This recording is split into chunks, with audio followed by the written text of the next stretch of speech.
How does one measure the value of time etched onto a surface? As a retired professor of art history, I, Mei Lin, had spent a lifetime analysing the patina on ancient bronzes, the craquelure on Song dynasty ceramics, the fading pigments on silk scrolls. I understood, intellectually, that age conferred history, narrative, a unique and irreplaceable beauty. Yet, staring at my own reflection in the polished surface of my rosewood writing desk, 72 years vividly accounted for in the fine network of lines around my eyes, the softening jawline, the silver threads woven through my hair, I found the academic appreciation failing me. Here, in the quiet elegance of my apartment in Shanghai's former French concession, surrounded by objects whose age I revered, my own felt less like venerable history and more like decay. Retirement, after decades immersed in the rigorous world of academia at Fudan University, had left a silence that echoed louder than the bustling city outside my window. My late husband Xiang, also an academic, had been a gentle companion, our life together a comfortable rhythm of shared intellectual pursuits and quiet affection. His passing over 20 years ago had left a void I'd filled meticulously with research, lectures, the comforting solidity of books and artifacts. Now the structure was gone, leaving days that stretched long and formless, punctuated only by the chime of an antique clock and the occasional consultation request from a museum. There was peace, yes, but also a subtle, gnawing restlessness, a sense that the final chapter was being written in prose far too placid. The disruption arrived in the form of a near catastrophe.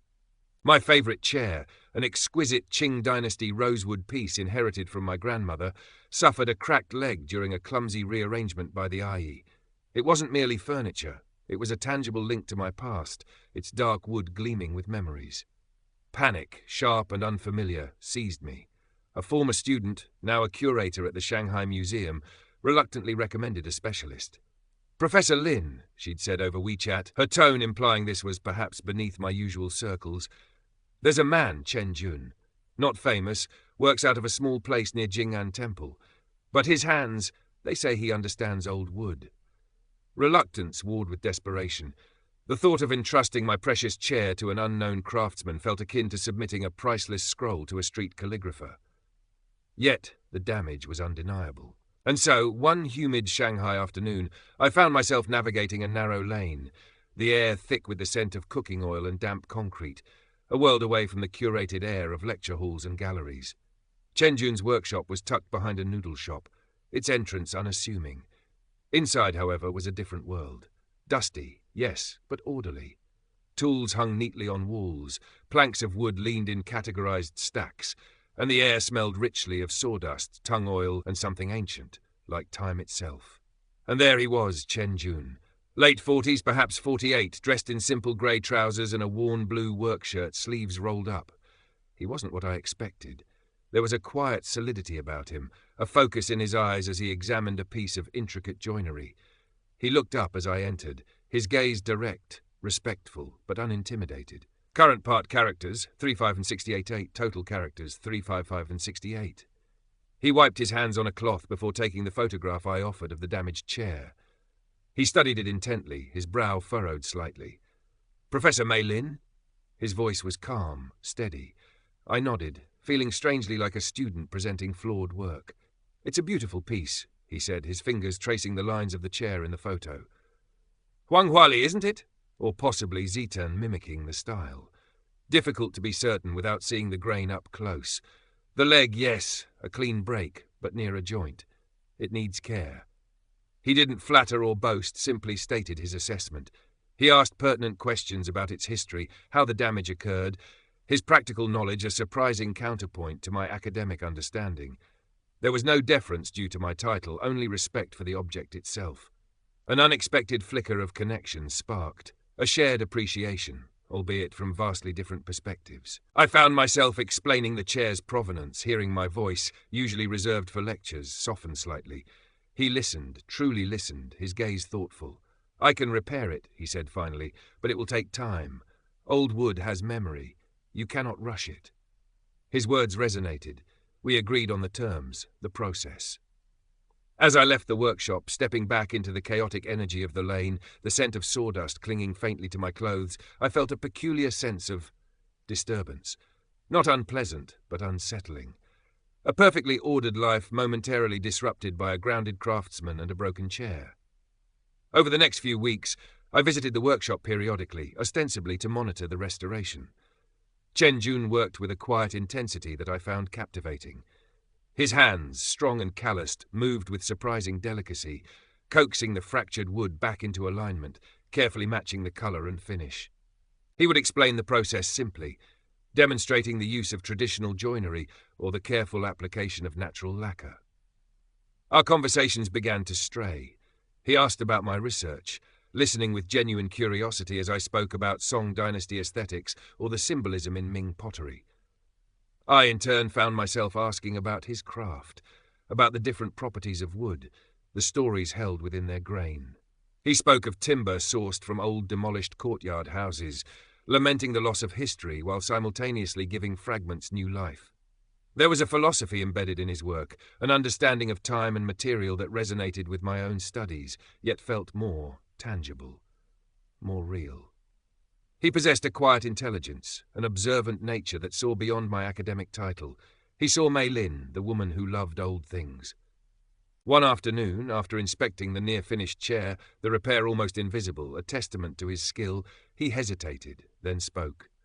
"Professor Lin, the final polishing takes a few days to cure properly. Perhaps, while we wait, you would allow me to treat you to tea. There is a quiet place nearby." My immediate instinct was refusal. It stepped outside the bounds of our professional arrangement. What would people think? What did I think? Yet, looking at his open, sincere face, the invitation felt natural, unburdened by calculation. Curiosity, and perhaps a loneliness I rarely acknowledged, won out. "Thank you, Mr. Chen. That would be pleasant."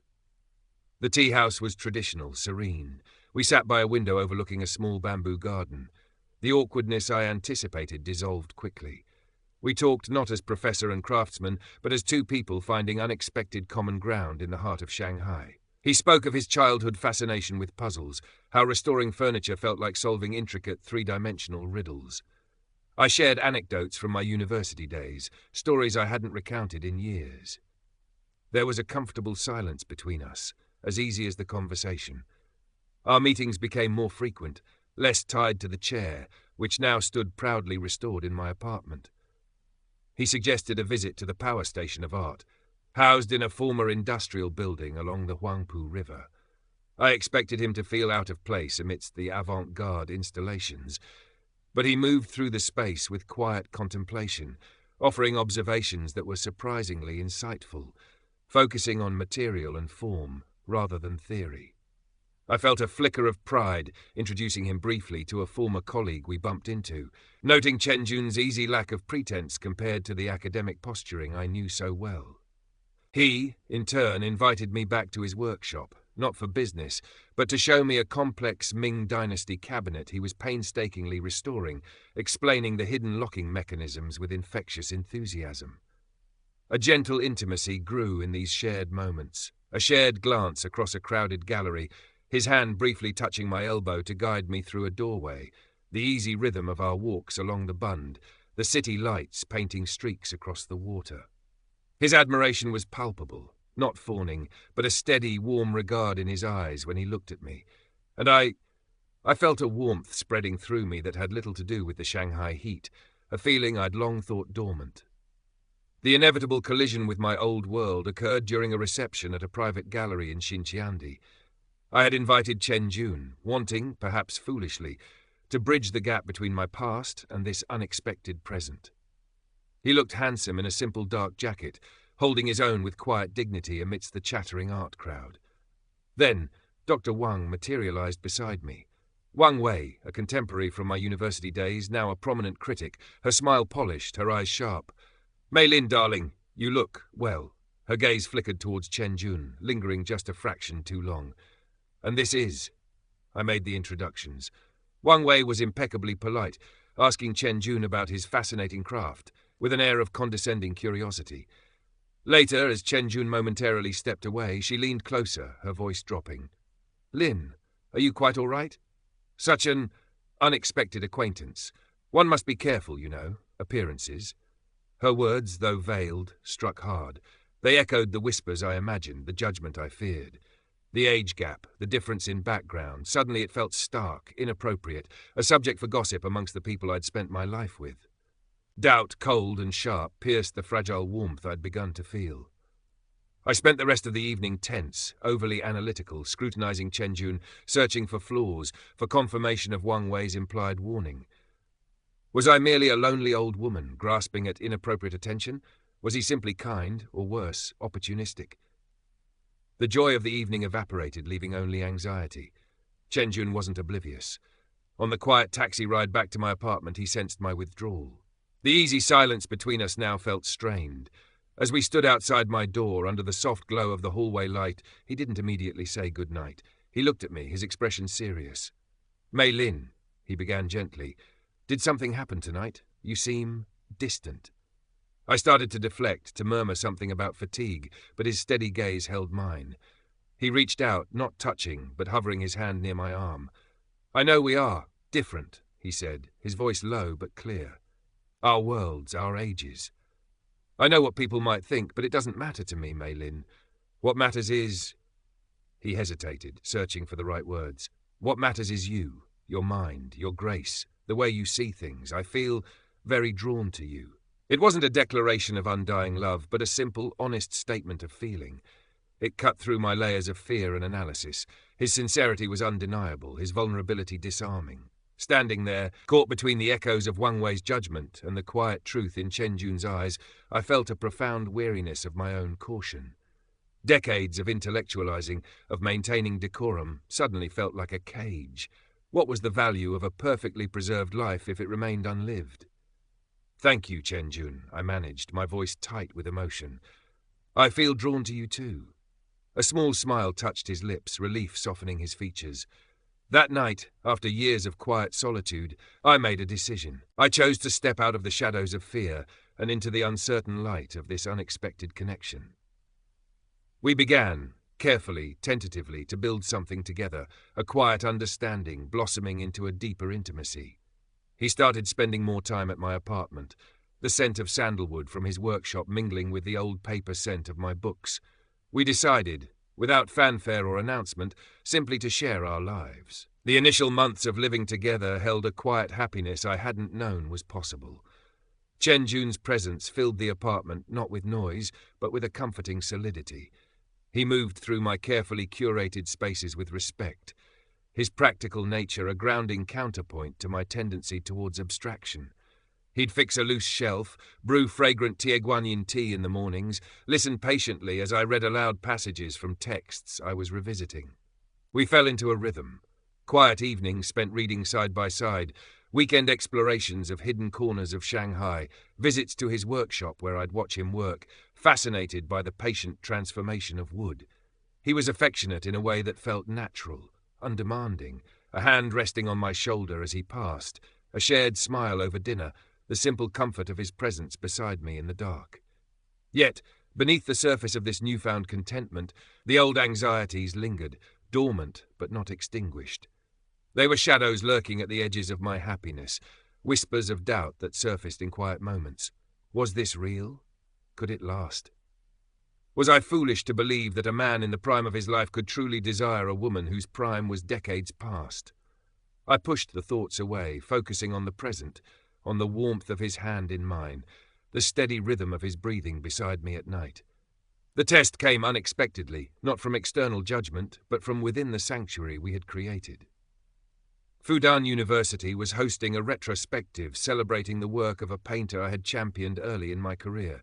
It was an important event, a validation of my academic eye, and I wanted Chenjun there. He agreed readily, though I sensed his slight discomfort with the formality of such occasions. The evening was a success professionally. Colleagues lauded my foresight. Former students greeted me with respect. I felt a familiar sense of accomplishment, of belonging in that world.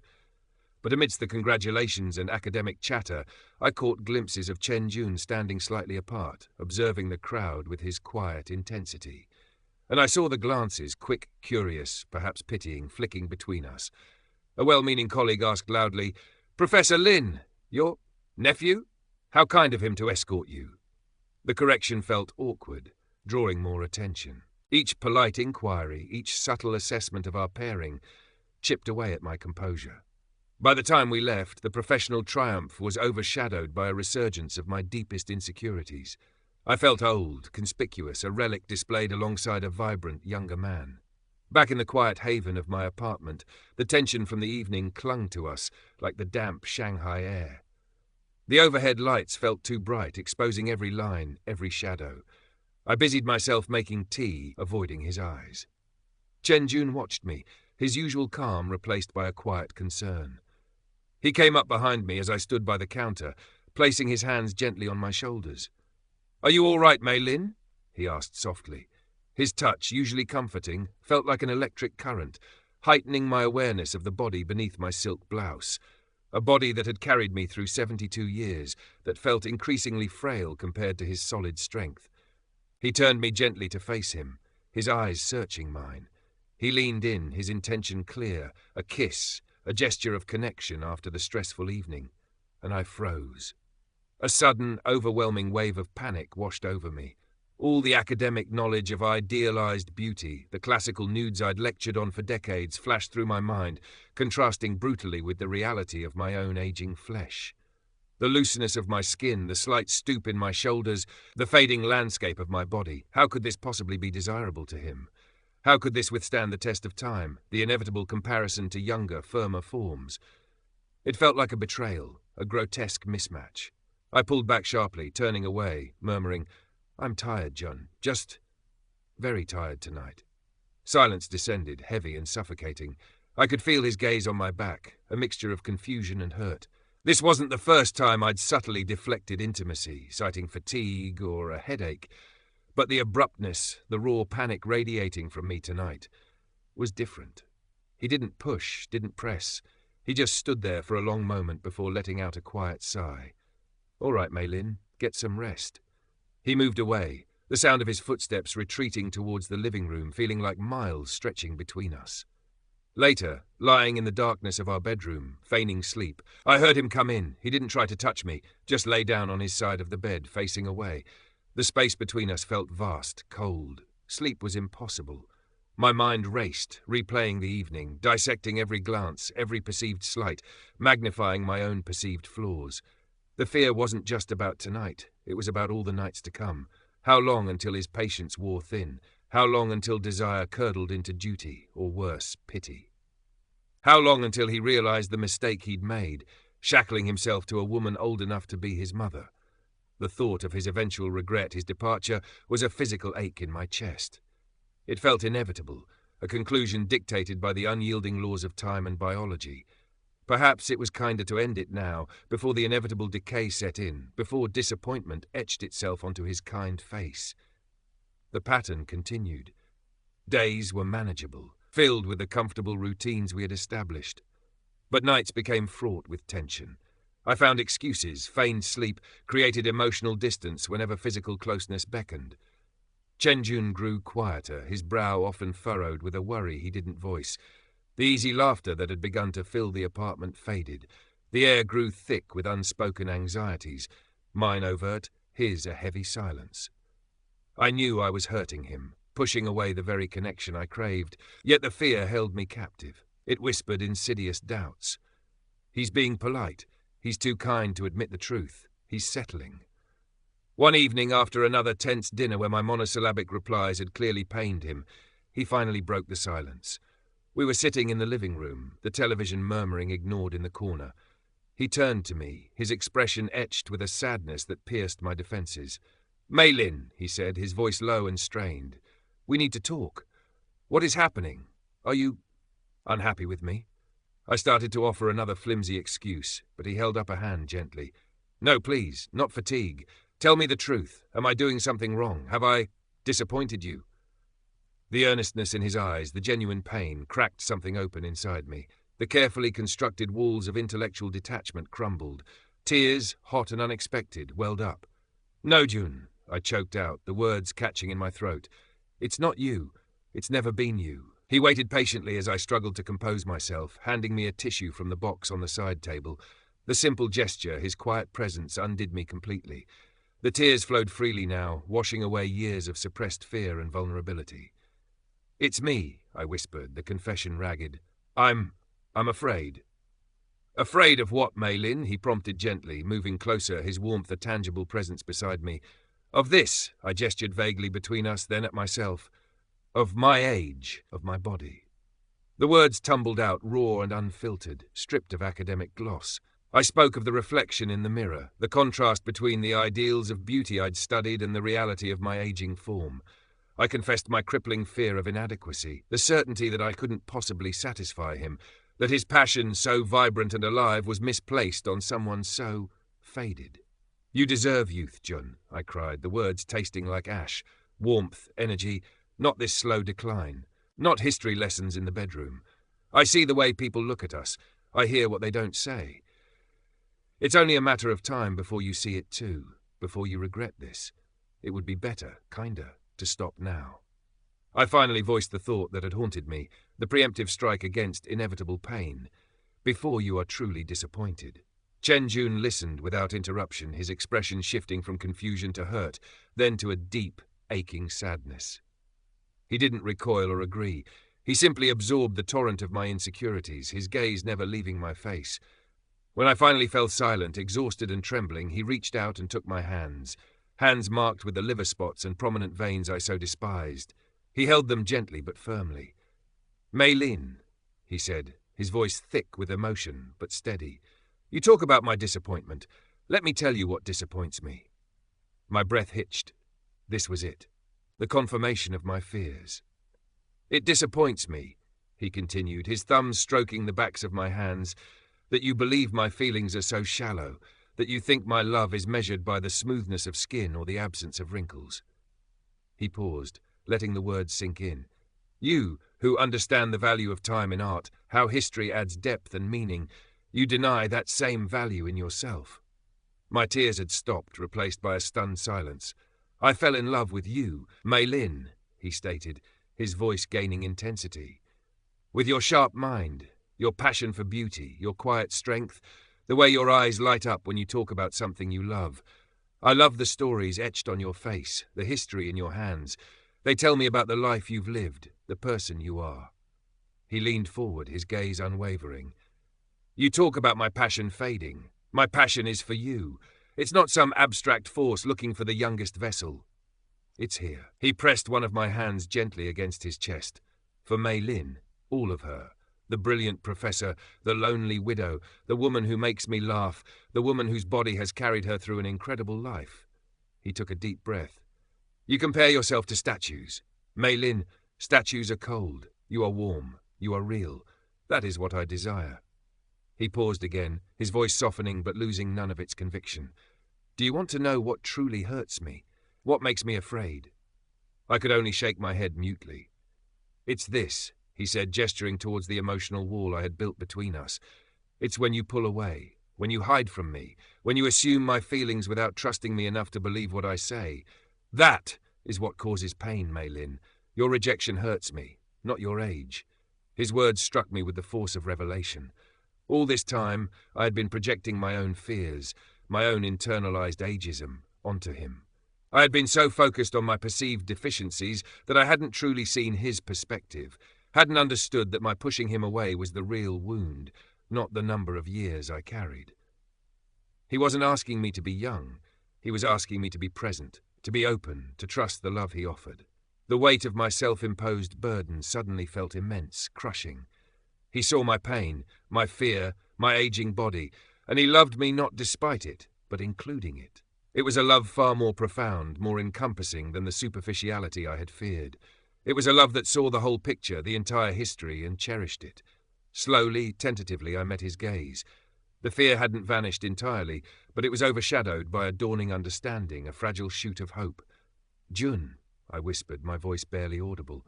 I didn't realize." He squeezed my hands gently. "It's all right," he murmured. "Just, please, Maylin, stop hiding. Trust me.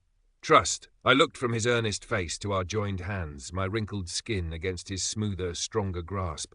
The contrast was still there, undeniable. But for the first time, it didn't feel like a source of shame. It felt like us. Two different lives.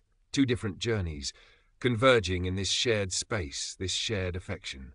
I took a shuddering breath and nodded, a single tear tracing a path through the remnants of my makeup. "I'll try," I whispered. "I will try." He pulled me gently into his arms, holding me close. It wasn't a passionate embrace, but one of comfort, reassurance, a silent promise. I leaned against him, feeling the steady beat of his heart, and for the first time in a long time, the suffocating grip of fear began to loosen its hold. That night, sleep came easily, deeply. There were no nightmares, no anxious thoughts circling in the darkness. I woke the next morning to the soft glow of sunlight filtering through the apartment window, the distant hum of Shanghai already beginning its day. Chen-Jun was still asleep beside me, his face relaxed, peaceful. I lay there for a long moment, simply watching him, appreciating the quiet strength in his features, the kindness that seemed etched there as surely as the lines of age were etched on my own face. The fear of the night, the dread of intimacy, had receded, replaced by a quiet sense of peace, a tentative gratitude. I reached out, my fingers gently tracing the line of his jaw. His eyes fluttered open, meeting mine. A slow smile spread across his face, warm and genuine. "Good morning, Mei Lin," he murmured, his voice husky with sleep. "Good morning, Jun," I replied, my voice soft. There was no need for grand declarations or further apologies. The understanding settled between us, quiet and profound. He reached for my hand, intertwining his fingers with mine. We lay there for a while, simply connected, the morning light illuminating the room, chasing away the last vestiges of the previous night's shadows. Later, we sat in the living room drinking tea, the fragrant steam curling upwards in the sunlight. My gaze fell upon the rosewood chair, standing elegant and whole near the window. Chen-Jun followed my look. "It settled in nicely," he commented. "The repair is strong." I nodded, running my hand over the smooth, dark wood where the break had been. He had not erased the history of the damage, but had integrated it, strengthened it, made it part of the chair's ongoing story. Like him, I thought, with me. He hadn't asked me to erase my years, my history, but to let him be part of the next chapter. He reached across the small table separating us and placed his hand over mine where it rested on the chair's arm. His touch was warm, reassuring. "Beautiful, isn't it?" He said softly, looking not just at the chair but at me, his eyes holding an affection that no longer felt frightening, but deeply comforting. "Yes," I agreed, meeting his gaze without flinching, without the familiar urge to look away or catalogue my flaws. "It is." The anxiety hadn't vanished overnight. Decades of ingrained insecurity don't simply evaporate, but it had loosened its grip. I understood now that the greatest barrier hadn't been the 30-year age gap, or societal disapproval, or the physical realities of aging. It had been my own fear, my own inability to accept that I was worthy of this unexpected, vibrant love, exactly as I was. Chen-Jun loved Mei Lin, the 72-year-old retired professor, with her history, her intellect, her vulnerabilities, and her aging body. Believing that, truly believing it, was the beginning of everything. The nights still came, but I no longer feared their arrival. They were simply part of the rhythm of the days we now shared, illuminated by a fragile but persistent hope, and the quiet, steady warmth of a love that saw beyond the surface, cherishing the beauty time itself had created. Life settled into a new equilibrium. The fear didn't vanish completely. It was perhaps too deeply ingrained for that, but it retreated, becoming a background hum rather than a paralyzing force. There were still moments of self-consciousness, a flicker of doubt when catching an unexpected reflection or hearing a careless remark. But now